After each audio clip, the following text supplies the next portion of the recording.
Muchas gracias, presidente. Un saludo muy especial a los señores congresistas, a los señores viceministros y representantes del Gobierno Nacional y a todos los que hoy nos acompañan. Por supuesto que compartimos enormemente el esfuerzo del gobierno por darle una solución al estado de cosas inconstitucional, pero creemos que es importante que en este debate se tenga en cuenta que para humanizar la política criminal y penitenciaria no se puede deshumanizar a las víctimas. Y en honor a la dinámica de estas audiencias públicas, que el tiempo es corto, quiero referirme y quiero arrancar refiriéndome a un tema que consideramos muy importante. Y es el relacionado con los artículos 21 y 22, específicamente porque se propone incluir unas modificaciones para que en el marco de la protesta social no se consideren los delitos de concierto para delinquir o terrorismo. Señores congresistas, pueden estarlos haciendo a ustedes inducir en un error bastante delicado frente a la manifestación. El artículo 37 de la Constitución expresamente establece que la manifestación tiene una característica y es que es pacífica. Y si no es pacífica, es violenta. Y si es violenta, causa víctimas. Y si hay víctimas, el Estado debe proteger esas víctimas. En 2021, cuando la Corte Interamericana de Derechos Humanos hizo su visita a Colombia en el marco de la protesta social, desde el Instituto de Ciencia Política le pedimos a la Corte Interamericana de Derechos Humanos que se tuviera en cuenta a las víctimas de los violentos que actuaron en el marco de la protesta social.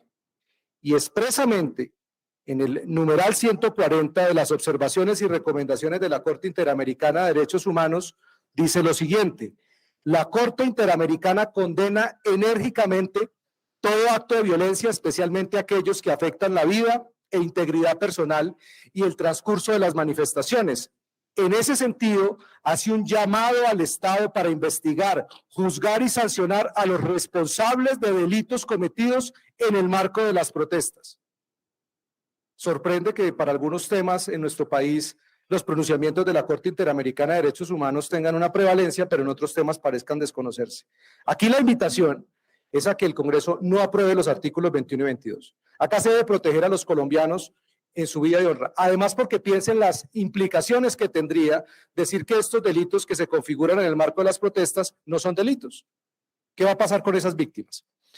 Se generaría un incentivo perverso. Así que pedimos al Congreso respetuosamente que tenga en cuenta el pronunciamiento de la Corte Interamericana de Derechos Humanos, que tenga en cuenta la realidad y que además sea coherente con la política de este gobierno, que es la política de la paz total, que hace una gran apuesta por decirle a los ciudadanos que no vamos a vivir más en violencia, que vamos a vivir en paz. Por lo tanto, si vamos a vivir en paz, uno no entiende cómo se justificaría o se crearía un marco en el cual el concierto para delinquir y el terrorismo no deberían ser investigados. Corresponde a la Fiscalía General de la Nación y a los jueces investigar la configuración de estos delitos y por lo tanto aplicar las penas que establece la legislación colombiana. Por otro lado, compartimos efectivamente, insisto, la necesidad del enfoque de este proyecto de ley en términos de la resocialización. Indudablemente es fundamental brindar oportunidades, segundas oportunidades, y esto implica que la política tiene que tener mecanismos para medir la efectividad de esa política. Creemos también en el enfoque de la justicia restaurativa, pero lo que no compartimos es un poco la narrativa oficial respecto a la justicia punitiva. Mal se hace en decir que la justicia punitiva está enfocada en un ánimo de sed y venganza de las víctimas. Primero, porque no existe ningún fundamento empírico para hacer semejante afirmación. No es un ánimo de sed y venganza de las víctimas, es proteger a la sociedad de unas personas que han decidido incurrir en unos delitos. Es darle segundas oportunidades y que efectivamente esa resocialización lleven a que se puedan volver a integrar, pero las víctimas deben ser protegidas. Y la restauración de derechos no en todos los casos se puede hacer. Y aquí, la semana pasada hubo un evento muy importante sobre este tema, pero los casos que presentaban los expertos internacionales eran en escuelas y en comunidades muy pequeñas. Mal se haría pretender crear una política con enfoque nacional sin tener en consideración las implicaciones en un país donde hay una alta reincidencia. Insistimos en que compartimos los 4 enfoques o los 4 sustentos que hace la exposición de motivos del proyecto de ley. Por supuesto, hay un incremento en la criminalidad, hay altas tasas de impunidad y hay reincidencia. Pero la única solución no es el enfoque de la justicia restaurativa. Aquí también se necesita fortalecer las capacidades de la administración de justicia, de la investigación criminal, de los procesos, dotar de capacidades a los operadores judiciales, pero al mismo tiempo... 2 minutos para concluir. Al mismo tiempo, es responsabilidad de los congresistas y del Congreso de la República y de los entes de control del Estado, por ejemplo, la Contraloría, garantizar la efectividad del gasto público en materia de administración de justicia. Entonces, esta es una parte de la solución.